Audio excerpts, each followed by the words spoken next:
बिस्मिल्लाहिर्रहमानिर्रहीम। अस्सलामुअलैकुम नाज़रीन, आप देख रहे हैं प्रोग्राम हकीकत और मैं हूं आपकी मेज़बान सैयदा इकरा बुखारी। नाज़रीन, इंसान की तबीयत में इम्तिहान हमेशा से ही एक नापसंदीदा शय है। इंसान की नागवारी का सबब यह है कि उसको दौरान इम्तिहान चुस्ती, बाहमी होशियारी, मेहनत और ज़िम्मेदारी से मुत्तसिफ होना पड़ता है, जबकि इंसान अपनी ज़िंदगी लापरवाही और गैर ज़िम्मेदाराना तौर पर गुजारना चाहता है। लेकिन अगर वो जान ले कि इम्तिहान के बाद उसको क्या कुछ हासिल होने वाला है, तो फिर वो इम्तिहान से नफ़रत नहीं बल्कि मोहब्बत करने लगेगा। देखा जाए तो इम्तिहान बहुत बड़ी नेमत है, जिसको इम्तिहान से गुजारा नहीं जाता। दर हकीकत कुदरत उसको कोई नेमत अता करने के लिए राज़ी ही नहीं होती। ठीक इसी तरह औलाद और माल की आजमाइश रखी गई है। कई बार अल्लाह ताला औलाद से महरूम रखकर अपने बंदे को आजमाता है और कभी कभार बीमार औलाद अता करके इम्तिहान लेता है। औलाद के दुख से बड़ा कोई दुख नहीं है। औलाद सेहतमंद पैदा ना हो तो इंसान अपने सारे ख्वाब भूल जाता है। हमारी आज की कहानी में एक ऐसी ही हकीकत छुपी है। देखने के लिए बढ़ते हैं कहानी की जानिब। मानी, फिर कब भेज रहे हो अपने घर वाले मेरी तरफ? भेज दूंगा, सब्र करो। अम्मा की तबीयत ठीक होती है तो बात करता हूँ। पता नहीं कब तुम्हारी माँ की तबीयत ठीक होगी,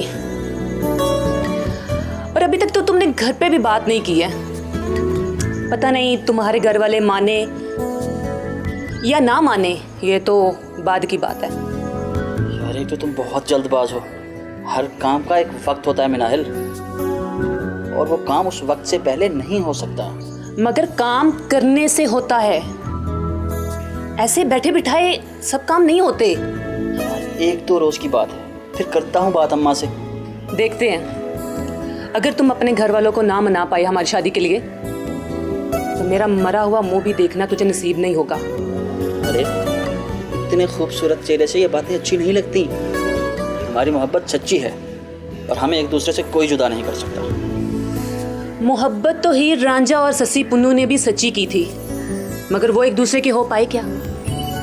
मुझे तो ये डर है कि ये मोहब्बत की सच्चाई हमें भी एक दूसरे से दूर ना कर दे। यार, हर बात को नेगेटिव मत लिया करो। उम्मीद पर दुनिया कायम है। मानी, जब उम्मीद टूटती है तो दुनिया तबाह हो जाती है। 4 साल हो गए हमें एक दूसरे के साथ, मगर मजाल है जो तुम्हें रत्ती बराबर भी मुझ पर भरोसा हो। 4 साल हो गए हमें मोहब्बत करते हुए, मगर इस मोहब्बत को 4 साल में हमने कोई नाम दिया? अरे, हम अपनी मोहब्बत को शादी में जरूर ढालेंगे, भरोसा रखो। पता नहीं वो वक्त कब आएगा।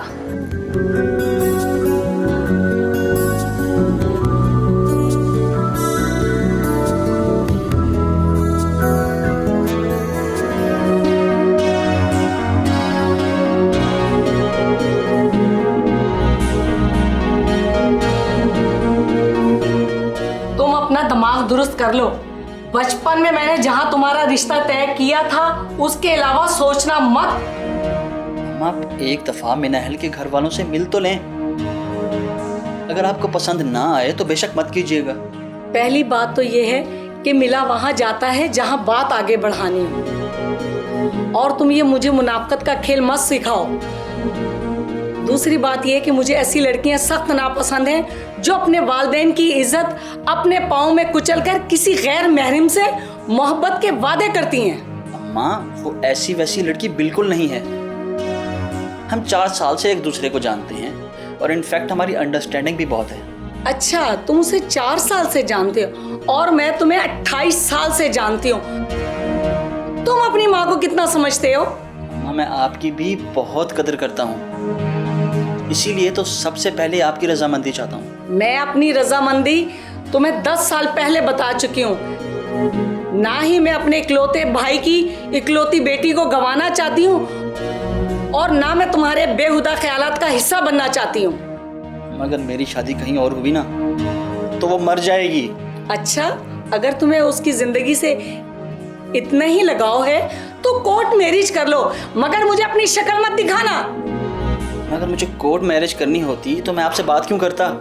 तुम अपनी और उस बेहुदा लड़की की हिमायत मेरे सामने मत करो। मैंने जो कह दिया वो पत्थर पे लकीर के मुतरादिफ है।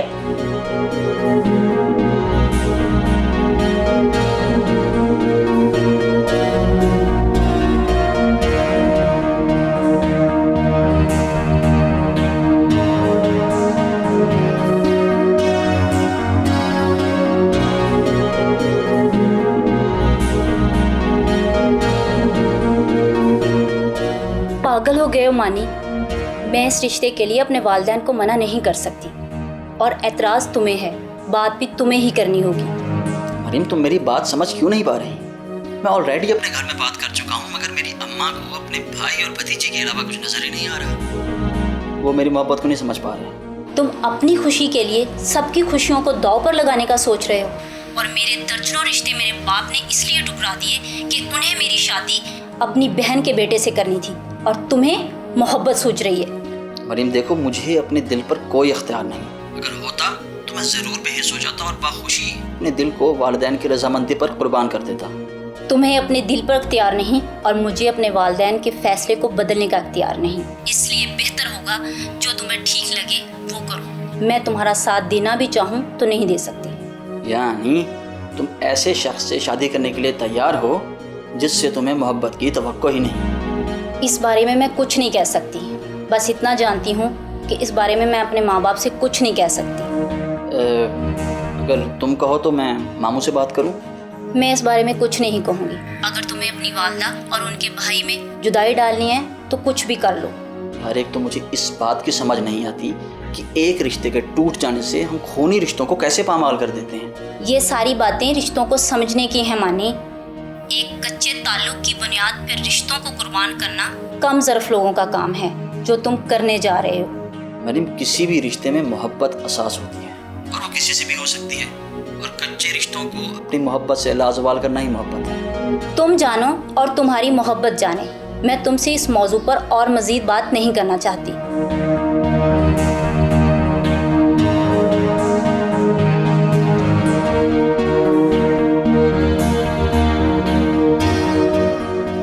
मुझे माफ कर दो मेरा, मैं हार चुका हूँ। यानी कि तुम्हारे घर वाले हमारी शादी के लिए नहीं मान रहे? हमारी मोहब्बत खूनी रिश्तों के सामने हार गई है मिनाहल। मुझे कोई रास्ता नजर नहीं आ रहा। रास्ता तो मुझे नजर नहीं आ रहा, तुम्हारे रास्ते तो साफ हैं। जाओ, तुम करो अपनी मामू की बेटी से शादी, अपनी जिंदगी में खुश रहो। मेरी जिंदगी तो तुम्हारे साथ है ना मिनाहल, लेकिन मुझे समझ नहीं आ रहा मैं क्या करूं। अगर मुझे ये पता होता कि हमारी मोहब्बत का इख्तिताम तुम्हारे इन अल्फाज पे आना है तो मैं ये भूल कभी भी ना करती। मेरे पास तुम्हारी इस बात का कोई जवाब नहीं। जवाब हो भी कैसे सकता है? उम्मीद टूटने के बाद खामोशी ही रह जाती है। मैं चलती हूँ, कोशिश करूँगी दोबारा तुम्हारी ज़िंदगी में दखल अंदाजी ना करूं। तुम मेरी ज़िंदगी का बहुत ख़ास हिस्सा हो मिनाहल। मैं कभी भी तुम्हें फरामोश नहीं कर पाऊंगा। ज़िंदगी का हिस्सा हूँ या नहीं ये तो बाद की बात है। फरामोश तो तुमने मुझे पहले कर ही दिया है। खुदा तुम्हें तमाम खुशियाँ नसीब फरमाए, मगर आज के बाद तुम्हारे और मेरे रास्ते मिल भी जाएं, मगर मंजिलें अलग अलग हों।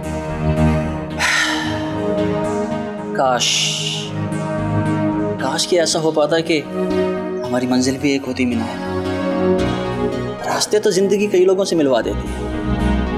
काश का लफ्ज़ बहुत मायूस कुन होता है, इसे सहने के लिए बहुत हिम्मत चाहिए होती है। हम मिलेंगे मिनाहल, कभी ना कभी किसी रास्ते पर। ये तो वक्त ही बताएगा। अगर मिल भी गए तो ये लाजम तो नहीं है कि हमें एक दूसरे के चेहरे याद रहें।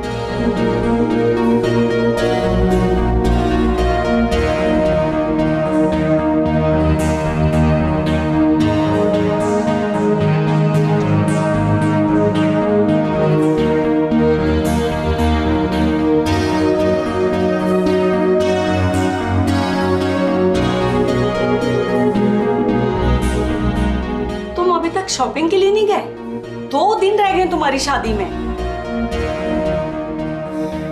अम्मा, एक बात तो बताएं, ऐसा क्यों होता है कि कुछ जहर इंसान ना चाहते हुए भी पी जाता है? अब तुम ये अफसाने मुझ पर मत घड़ो।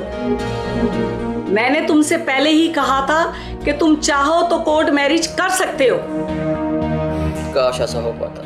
बेटा, हमने जो भी फैसला किया है तुम्हारी बेहतरी के लिए किया है। तुम अपने माजी को भूल जाओ और अपनी जिंदगी की नई शुरुआत करो। ये बेहतर है। सही है अम्मा, ये बेहतर रहे, ये दुआ कीजिए। ये तुम कैसी बातें कर रहे हो? तुम कहते हो तो मैं मना कर देती हूँ, इनकार कर देती हूँ शादी से। अगर इस तरह करने से आपके भाई आपसे नहीं छूटते तो कर दें इनकार। ठीक है, मगर इसके बाद तुमने इस घर में कदम नहीं रखना। साथ ही बाजी अपनी तरफ ले जाती हैं ये बात कहकर। बहरहाल, अब कुर्बान होने के लिए तैयार। उठो, जाकर शॉपिंग करके आओ।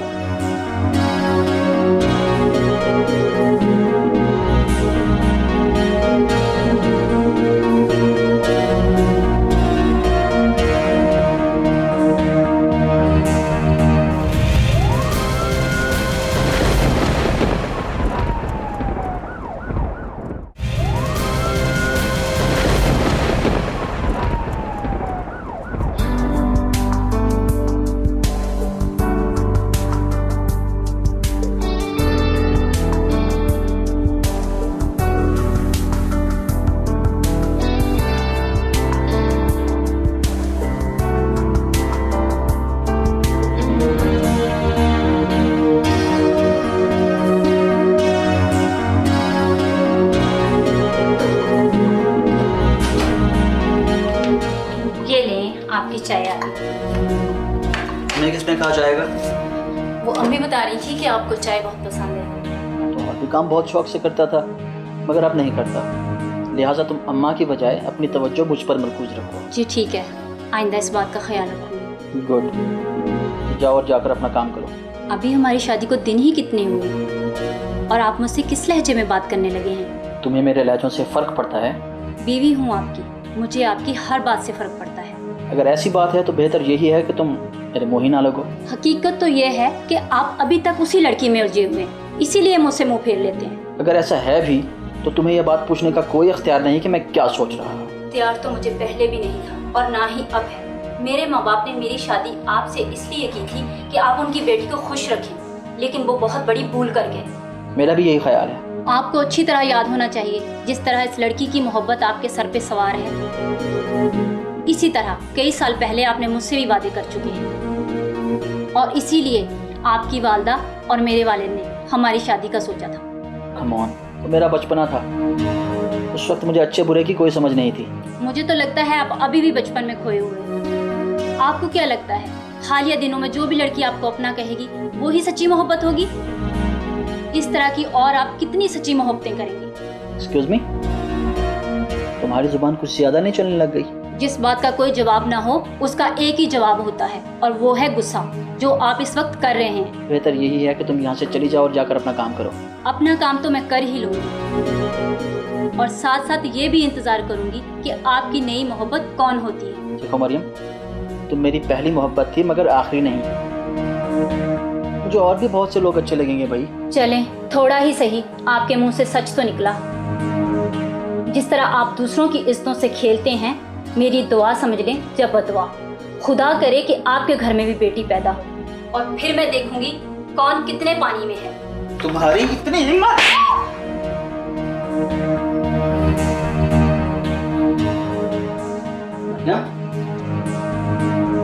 मरियम, अम्मा,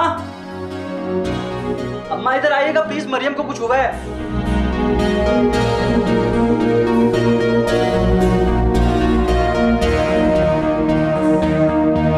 बेटा वानी, तुझे बहुत बहुत मुबारक हो, तू बाप बनने वाला है। मेरी बहू उम्मीद से है। क्या मैं बाप बनने वाला हूँ? हाँ बेटा, मगर खबरदार, आइंदा तूने मेरी बहू पर हाथ उठाया। अरे इसकी खूब खिदमत कर, ये जो कहे इसे ला कर दे, अल्लाह तुझे बेटा देगा। आमीन आमीन। Mariam, I am really sorry, मैंने तुम पर हाथ उठाया। मुझे ऐसा नहीं करना चाहिए था। मैं आइंदा ऐसे का बात बिल्कुल नहीं करूँगा, आई प्रॉमिस। अम्मी, मैं अंदर चलती हूँ, मेरी तबीयत ज़रा ठीक नहीं है। ठीक है बेटा, तुम अंदर जाओ और जाकर आराम करो।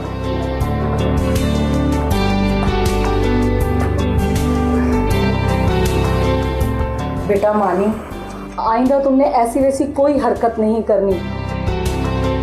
अपनी पुरानी बातों को भूलकर नई जिंदगी की शुरुआत करो और अपनी जिम्मेदारी को समझो। अम्मा आप बिल्कुल बेफिक्र रहें, बस दुआ करें कि सब खैर खैरियत से हो जाए। सब ठीक होगा। मैं ये खुशखबरी तेरे मामू को सुनाती हूँ। अरे नहीं नहीं अम्मा, अभी नहीं, नजर लग जाती है। जब मामू नाना बनेंगे ना तो खुद ब खुद ही उन्हें मालूम हो जाएगा। अरे तू तो बड़ा समझदार हो गया। अच्छा ये बता, अब उस लड़की से तेरा कोई राब्ता तो नहीं है? किससे? मनाहिल से? अम्मा कैसी बात कर रही हैं आप? उसे भी मालूम है कि मेरी शादी हो चुकी है, वो भी मुझसे कोई राब्ता नहीं रखना चाहती। हाँ ठीक है, कोई राब्ता नहीं होना चाहिए। और देख बेटा, और तूने अपनी बेगम को उस लड़की के बारे में कुछ बताया तो नहीं? हाँ बीवियाँ शक करती हैं। जी जी अम्मा बेफिक्र रहें, मैं भला क्यों अपना घर खराब करने लगा। अच्छा ये बता, तूने अपनी बीवी को क्यों मारा? वो अम्मा वो चाय बना कर लाई थी ना, तो बहुत फीकी थी, तो गुस्से में मेरा हाथ उठ गया। कोई बात नहीं बेटा, बीवियों को ज़रा रोब में रखना चाहिए, मगर जब तक ये हामला है इस पर हाथ नहीं उठाना, वरना कोई नई मुसीबत ना आ जाए। फिर वही बात, अम्मा आप इतना भी बेवकूफ़ नहीं है। और वैसे भी मुझे मेरी औलाद से बहुत मोहब्बत है। शाबाश मेरा बेटा, अल्लाह तुझे औलादे मेरी ना दे। आमीन आमीन। अच्छा अम्मा उसका नाम क्या रखेंगे?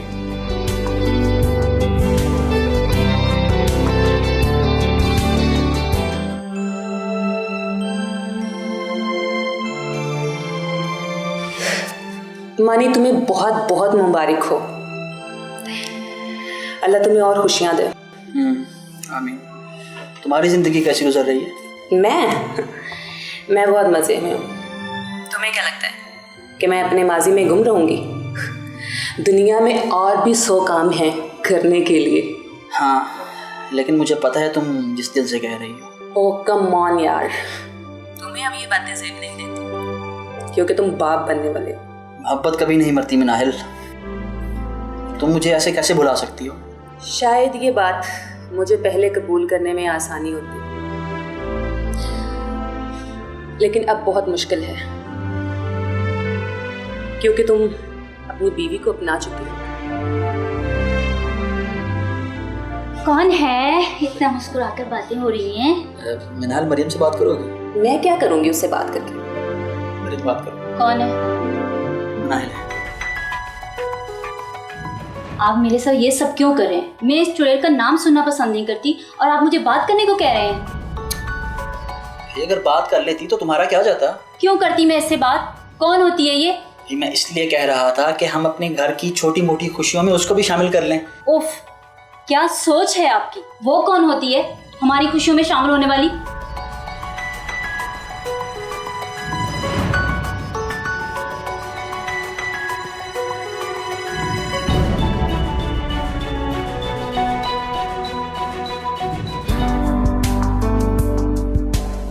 मरियम बहुत मुबारक हो तुम्हें, अल्लाह ने हमारे घर में पहली रहमत दी है माशाल्लाह।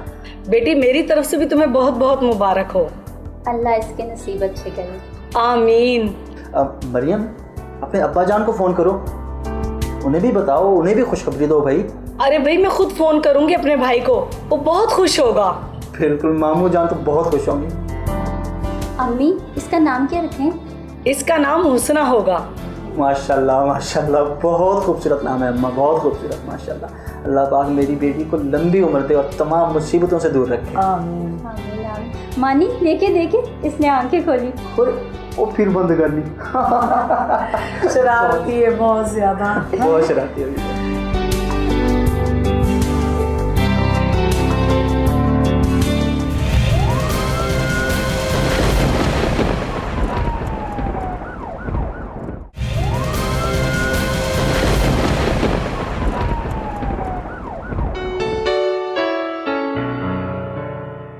अरे बेटा इसे अच्छा सा पढ़ाना, कल को मेरी पोती ये ना कहे कि मुझे पढ़ाया लिखाया नहीं। जी जी अम्मा बिल्कुल।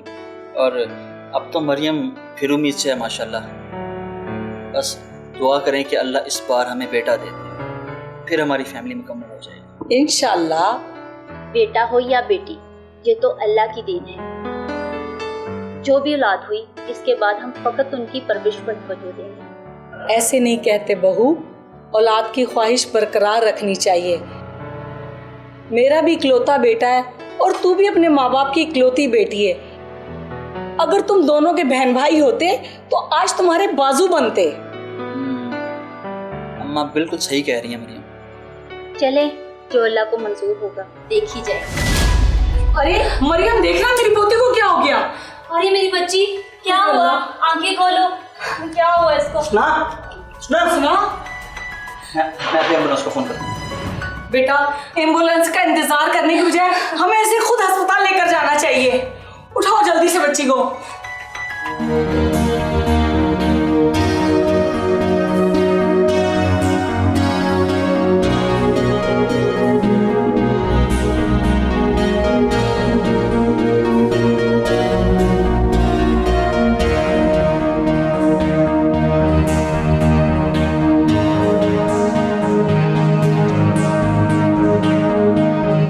मेरी पोती को क्या हो गया है?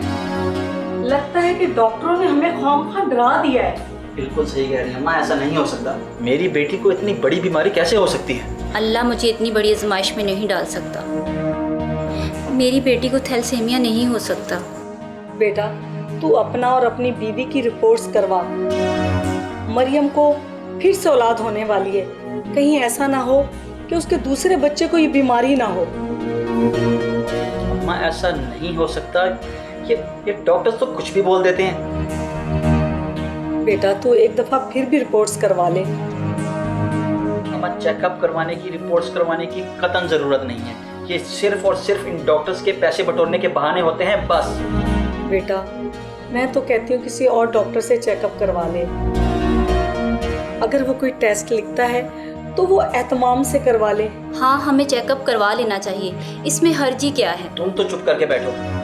तुम्हें याद तो होगा जब तुम्हें हुस्ना होने वाली थी तो रोज लड़ाई करती थी।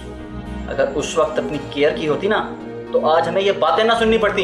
ये वक्त तुम दोनों की फजूल बहस का नहीं है, बल्कि इलाज और चेकअप का है। तुम दोनों पे बहुत बड़ी आजमाइश उतरी हुई है। अगर तुम दोनों इसमें सुरखरू हो जाते हो तो दुनिया और आखिरत तुम्हारी है, नहीं तो वरना ना तुम दीन के रहोगे ना दुनिया के।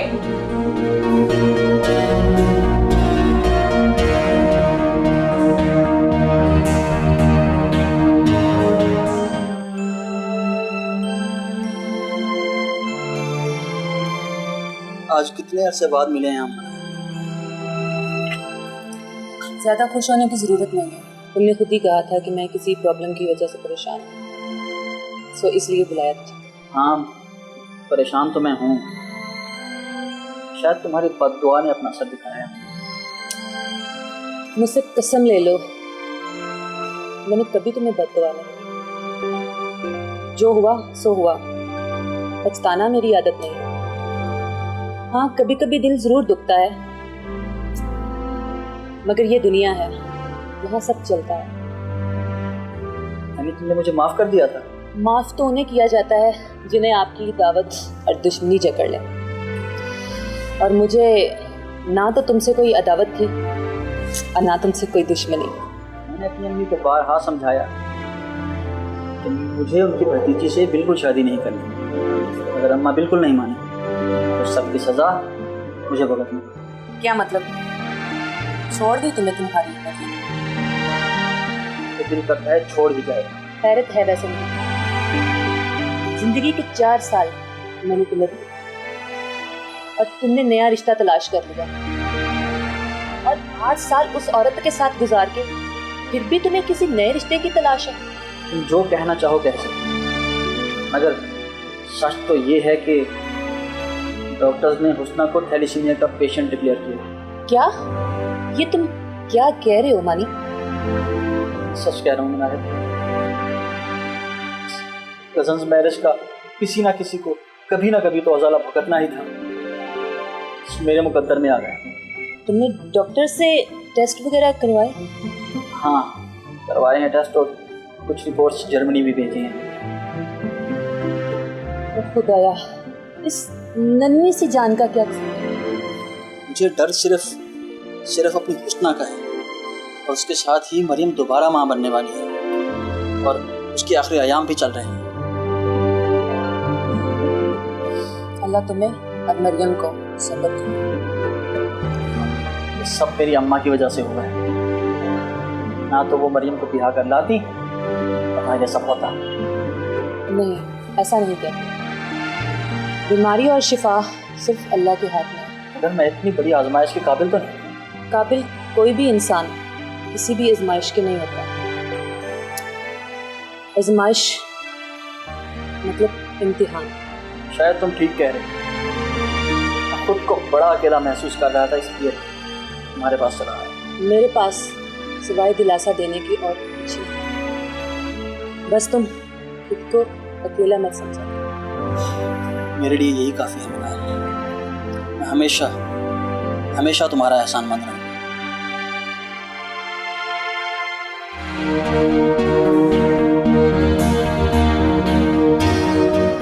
यार परेशान ना हो, अल्लाह सब ठीक करेगा। बस इस इम्तिहान में पास हो जा, फिर देखना इनामात ही इनामात होंगे। यार मैं कुछ और सोच रहा हूँ। तुम क्या सोच रहे हो? दूसरी शादी। तुम्हारा दिमाग तो नहीं खराब? तुम ऐसा सोच भी कैसे सकते हो? इसमें दिमाग खराब होने वाली कौन सी बात है अदनान? दूसरी शादी करना मेरा हक है। तुम्हारी बीवी और मासूम सी बच्ची इतनी बड़ी आजमाइश में से गुजर रहे हैं और यकीनन तुम भी इसमें से गुजरे हो, और तुम इस मुश्किल वक्त में दूसरी शादी कैसे कर सकते हो? दूसरी शादी करने से जो औलाद पैदा होगी उसी के बोन मैरो से ही मेरी हुस्ना ठीक हो सकती है। यार कैसी बातें कर रहे हो? ऐसा भी तो हो सकता है खुदा न खास्ता तुम्हारी दूसरी बीवी की औलाद में ये बीमारी मुंतकिल हो जाए, फिर क्या करोगे? अब हर बार तो ऐसा नहीं हो सकता ना। ये कुदरत का खेल है मियाँ, यहाँ कुछ भी हो सकता है। और वैसे भी बोन मैरो में बहुत सी चीज़ें दरकार होती हैं। क्या मतलब? मतलब ये कि सबसे पहले तो ब्लड ग्रुप सेम होना चाहिए, और वैसे भी कभी भी माँ अपने बच्चे का बोन मैरो नहीं करवा सकती, और तुम्हारी दूसरी बीवी शायद तुम्हें इस बात की इजाज़त ही ना दे। फिर क्या करोगे? और शादी करोगे? मनाहिल मुझसे बहुत मोहब्बत करती है अदनान, और मुझे यकीन है कि अगर मेरी उससे शादी हो जाती है तो वो अपने बच्चों का बोन मैरो ज़रूर करवाएगी। भूल है तुम्हारी। पहली बात तो ये कि वो तुमसे मोहब्बत करती है नहीं, और दूसरी बात ये है कि वो तुमसे कभी शादी नहीं करेगी। बच्चों का बोन मैरो तो दूर की बात है। मुझे तो ये समझ नहीं आती कि तुम भी मुझे ताने देने पे कैसे उतर आए। दोस्त मैं तुम्हें ताने नहीं दे रहा, जो हकीकत है वही बता रहा हूँ, और इसमें बेहतरी यही है कि तुम अपनी बीवी और अपने बच्चों का इलाज करवाओ, ना कि इन्हें मुसीबत में धकेलो। ये दुनिया और उस दुनिया के मेले ख़त्म होने वाले हैं, जवाबदेही ज़रूर देना होगी। इस दुनिया में सब्र ही असल ताकत है मेरे दोस्त।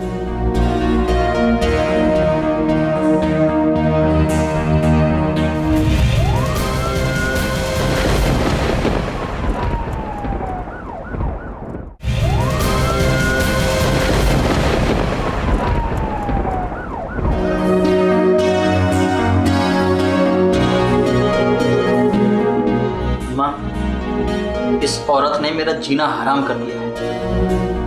आप ही से ब्याह कर लाई थी ना, अब आप ही इसे घर वापस छोड़कर आएंगी। चिढ़ आती है मुझे इसे देखकर। बेटा, तुम इसे अपने निकाह में लाए थे। निकाह का मतलब जानते हो क्या होता है? एक दूसरे के साथ दुख सुख में उसका साथी बनना, ना कि जरा सी आजमाइश पर एक दूसरे को कोसना, बातें करना और लाहन तहन करना। अम्मा, ये जरा सी आजमाइश है। इसने दूसरी औलाद पैदा की, वो भी बीमार। अब मैं इन 2 बीमार बच्चियों को लेकर कहाँ जाऊंगा? डॉक्टर्स ने तो ये कहा है कि थैलीसीमिया के मेन कैरियर आप ही हैं। खामोश रहो तुम। सुन रही हैं आप? एक तो बीमार औलाद मेरे पल्ले बांधती, ऊपर से बातें भी मुझे सुना रही है। वाह बेटा, ये बेचारी पहले ही बहुत परेशान है, इस पर मजीद दबाव मत डाल। अम्मा, वो मुझे बीमार होने का ताना दे रही है, मुझे। बेटा, जितना दुख तुम्हें है उससे कहीं ज्यादा दुख इस बेचारी लड़की को है। वो उन बच्चों की माँ है। अगर औलाद को तंदुरुस्त या सेहतमंद पैदा करना मेरे इख्तियार में होता तो मैं अपनी औलाद को कभी बीमार ना पैदा करती। तुम्हारे ही नसीबों का खट रहा हूँ मैं। बेटा ऐसी बात नहीं है, वो अल्लाह हमें 70 माओं जैसा प्यार करता है। वो अपने प्यारों को ही आजमाइश में डालता है ताकि वो मजीद समझ सके। तुमने हर हाल में इस आजमाइश में पूरा उतरना है।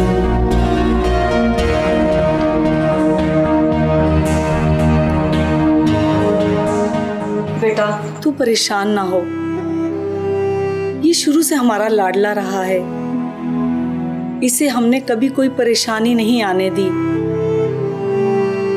अब जरा बुरा वक्त आया है तो ये घबरा गया है। कोई बात नहीं, खुद ब खुद ठीक हो जाएगा, बस तुम अच्छे वक्त का इंतजार करो। अम्मा मैं भी अपने माँ बाप की बहुत लाडली थी, बहुत नाज उठाए हैं मेरे माँ बाप ने। अगर मैं चाहूँ तो अपने माँ बाप के पास वापस चली जाऊँ, मगर मेरी ममता इस बात की इजाज़त नहीं देती। बेटा तुम हौसले और हिम्मत से काम लेना।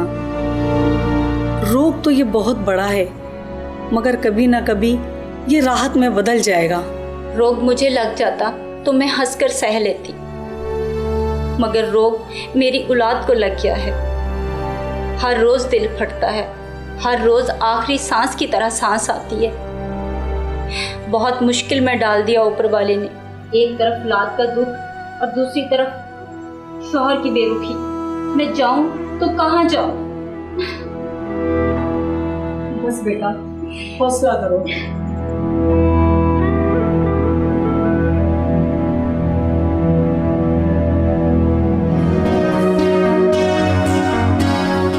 तुम्हें मुबारक हो तुम्हारी दूसरी बेटी की। किस बात की मुबारक? मेरी दूसरी बेटी भी थैलीसीमिया की शिकार है। बहुत दुख हुआ तुम्हारी ये बात सुनकर। तुम्हें अगर पैसों की ज़रूरत है तो मुझे बता सकते हो, मैं उनका बंदोबस्त कर दूंगी।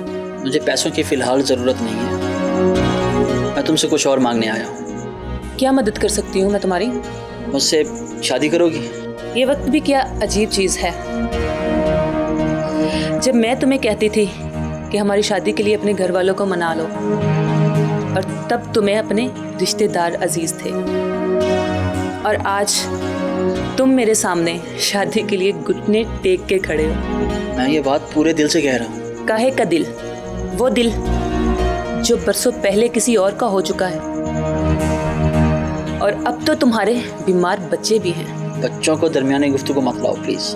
बच्चों को मत लेकर आओ, चलो तुम्हारी बीवी को दरमियाने गुफ्तगू ले आते। एक बार फिर से मुझे हैरत हो रही है वैसे तुम पर। इसमें हैरत वाली क्या बात है? यही कि मैं उस शख्स को देख रही हूँ जो ना तो अपनी माँ का हुआ,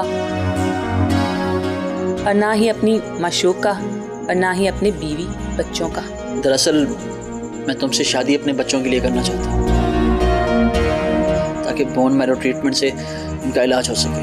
ओह, कितना दुख है तुम्हें तुम्हारी औलाद का। आज उनके लिए तुम यहाँ मेरे सामने शादी के लिए भीख मांग रहे हो, मगर यहाँ पे भी तुम मुनाफिकत दिखा ही गए। मुनाफिकत? वो कैसे? क्या तुम्हें नहीं पता थैलीसीमिया की बीमारी की असल वजह तुम हो, ना कि तुम्हारी बीवी।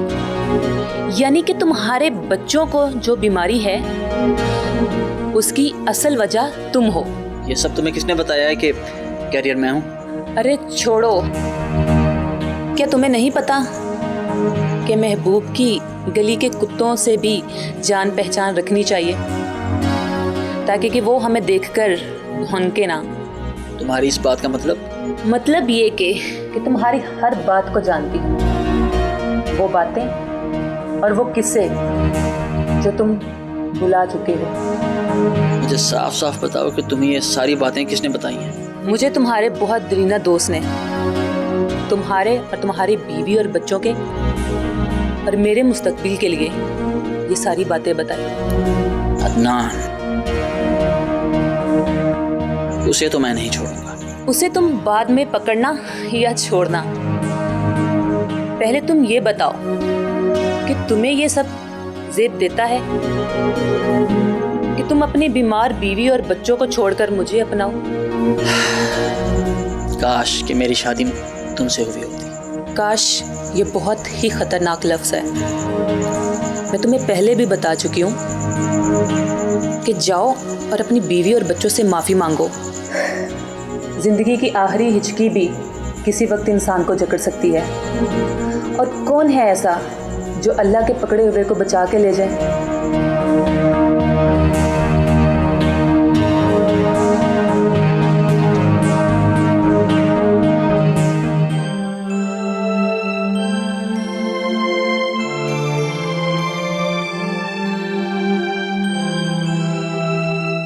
मरियम, अगर हम अलग हो जाएं तो तुम क्या करोगी? अलग आप होना चाहते हैं तो हो जाए। मेरी ज़िंदगी में जो आजमाइश है मैं उन पर पूरा उतरूंगी। वैसे भी जितनी बड़ी ये आजमाइश है, आप मुझे तलाक भी दे दें तो मेरे लिए वो बहुत कम है। यानी कि तुम्हें मेरे साथ की ज़रूरत नहीं? शौहर के साथ की किसको ज़रूरत नहीं होती, ठीक इसी तरह जिस तरह आम औरतों को ज़रूरत होती है, या इससे भी बढ़कर ज़रूरत होगी।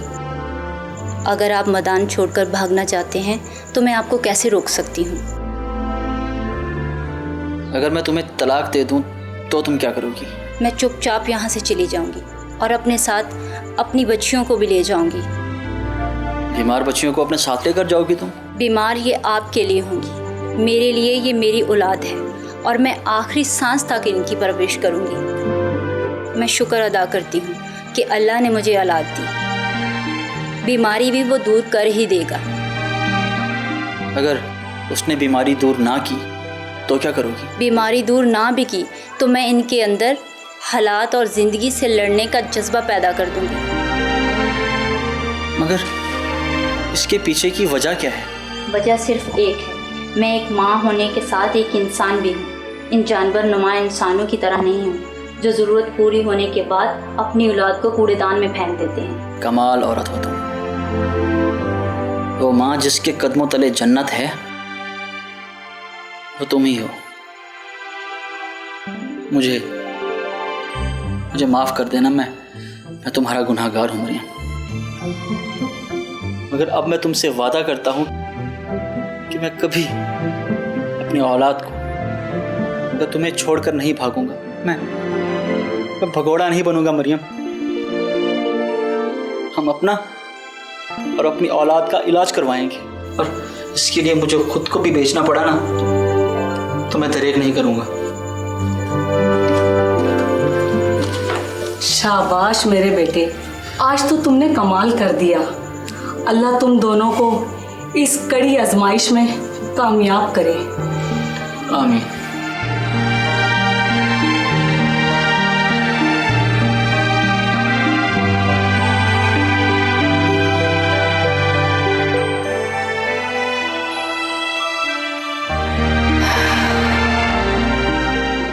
खुदा का शुक्र है कि हमारी दोनों बेटियां अपने घरों को रुखसत हो गई। माशाल्लाह। आपका भी शुक्रिया, आपने उनका बैरून मुल्क इलाज करवाया और आज वो सेहतियाब ज़िंदगी गुजार रहे हैं। मेरा नहीं, तुम्हारा शुक्रिया कि तुमने हर मुश्किल वक्त में मेरा साथ दिया।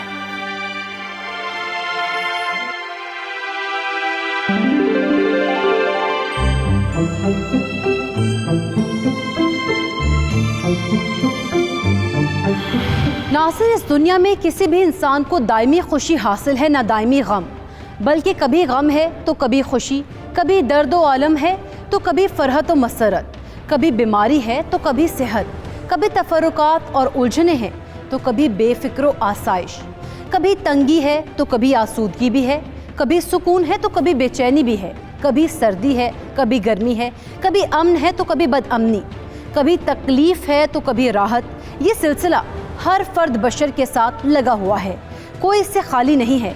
हमें याद रखना चाहिए कि इस दुनिया में कोई इंसान ऐसा नहीं जो किसी न किसी आजमाइश में मुब्तला ना हो।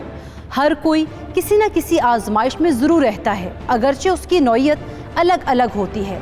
अल्लाह ताला का सूरह मोहम्मद में इरशाद है, यकीनन हम तुम्हारा इम्तिहान लेंगे ताकि तुम में जिद्दोजहद करने वालों और सब्र करने वालों को ज़ाहिर कर दें, और हम तुम्हारी हालतों की भी जांच कर लें। जिस बंदे के अंदर मोमिनाना रूह कार फरमा होती वो अपने खालिक से मरबूत होता और अपने परवरदिगार से ताल्लुक़ रखने वाला होता है। वो ख़ुद को हालात से हम आहंग करता और हालात से मुतासिर होकर नर्वस नहीं होता, ख़्वाह ये हालात कितने ही कठिन और अंदुनाक क्यों ना हों। अल्लाह ताला का सूरह तगाबुन में इरशाद है, और जो अल्लाह पर ईमान लाए अल्लाह उसके दिल को हिदायत देता है। जो इंसान समझता है कि उसे जो कुछ पहुंचा है अल्लाह की मशीयत और उसके हुक्म से ही है, तो वो सब्र और हिम्मत का मुजाहरा करता है। इसी यकीन और ईमान के साथ आजमाइश इंसान के लिए शिफा और आफियत साबित होती है। हम मुश्किल हालात में सब्र से काम लें, अल्लाह से मदद तलब करें और अल्लाह ही से उसे दूर करने की दरख्वास्त करें और उससे निजात के लिए दर बदर की ठोकरें ना खाएं। आइए हम अहद करें कि हम आजमाइश में सब्र का दामन थाम कर रखेंगे और हर मैदान में सुरखरू होंगे। नाज़रीन, अपने इर्द गिर्द होने वाले जुराइम के ख़िलाफ़ आवाज़ बुलंद करते रहें। मिलेंगे एक और हकीकत के साथ, तब तक के लिए दीजिए अपनी मेज़बान सैयदा इकरा बुखारी और टीम हकीकत को इजाज़त। अल्लाह ने के बाद।